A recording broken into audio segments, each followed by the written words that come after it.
Bonjour les sportifs du dimanche, bienvenue sur Sunday Push-Up, j'espère que vous vous portez bien. Il m'a été demandé de faire une vidéo sur l'abs wells ou la roue des abdos.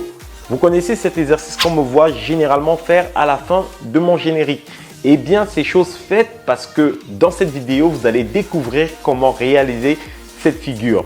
Mais avant cela, si cette vidéo vous aide à corriger ou à réaliser cette figure, pensez à lâcher votre meilleur like et à partager les vidéos. Ne faites pas les radins, nous sommes bientôt 200 sportifs du dimanche sur la chaîne. Dans 10 ans, on sera 1000. Allez, je vous laisse donc avec les trucs et astuces pour la roue des abdos.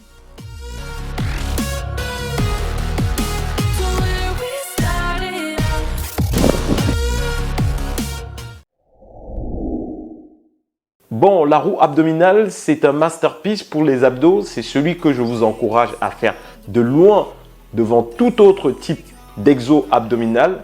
Et je m'explique. Pour tous ceux qui ont l'habitude de faire des planches, vous avez sans doute remarqué que lorsque vous les faites, généralement, vous avez des espèces de douleurs qui apparaissent situées au niveau du droit antérieur.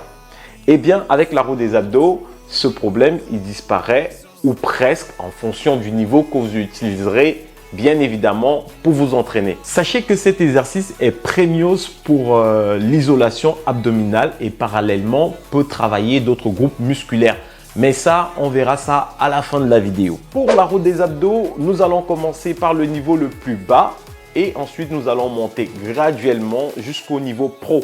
La position de base que je vous conseille si vous êtes dans le cas de figure d'un débutant, c'est de serrer les fesses en rétroversion et faites attention à ne pas garder une posture en antéversion parce que vous allez creuser au niveau de votre dos lorsque vous allez essayer de réaliser cette figure. Avant de passer à la suite, quelques trucs et astuces auxquels vous n'aurez sans doute pas fait attention et qui ont bien fonctionné pour moi en tout cas et que je pense peut vous aider pour la posture de l'exercice. Gardez vos pieds joints à l'arrière et vos genoux légèrement écartés à l'avant en posant bien vos pieds au sol à l'arrière. Et avant de démarrer la roue des abdos, faites attention à votre positionnement droit au niveau des poignets et aligné avec la zone pectorale de manière à ne solliciter que les abdos lors de votre exercice. Et n'oubliez pas bien sûr un petit tapis pour vos petits genoux bien douillets, sauf si vous avez des genoux en titane et là ce ne sera pas bien sûr nécessaire. Le niveau intermédiaire est plus ou moins la même explication que celui précédent, sauf que vous aurez juste à faire attention à l'amplitude que vous allez avoir durant vos sessions. Comme on le dit, prudence est mère de sûreté, mieux vaut faire 5 à 10 petites reps et dès que vous sentez une douleur ou que vous ne réussissez plus à remonter avec vos abdos, vous arrêtez l'exercice. C'est sans doute le meilleur exercice pour les abdos, mais je suis pas venue ici pour souffrir, ok? Avant de passer à la phase finale, je vous montre aussi ce qu'il ne faut absolument pas faire, comme par exemple avoir la tête non alignée avec la colonne vertébrale, le dos creux et les fesses en antéversion et les abdos non gainés. Si vous faites ça, vous êtes sûr et certain que vous allez finir par vous faire vraiment mal.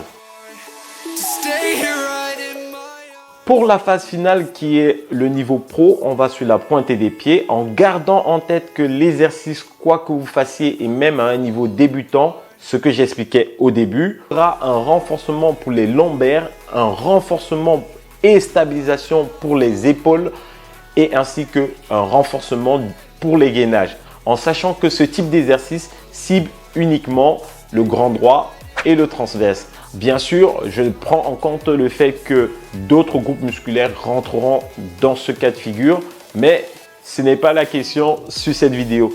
En tout cas les amis, si cette vidéo vous a aidé, pensez à liker, à partager et je vous dis à la prochaine les amis sur Sunday Push-Up.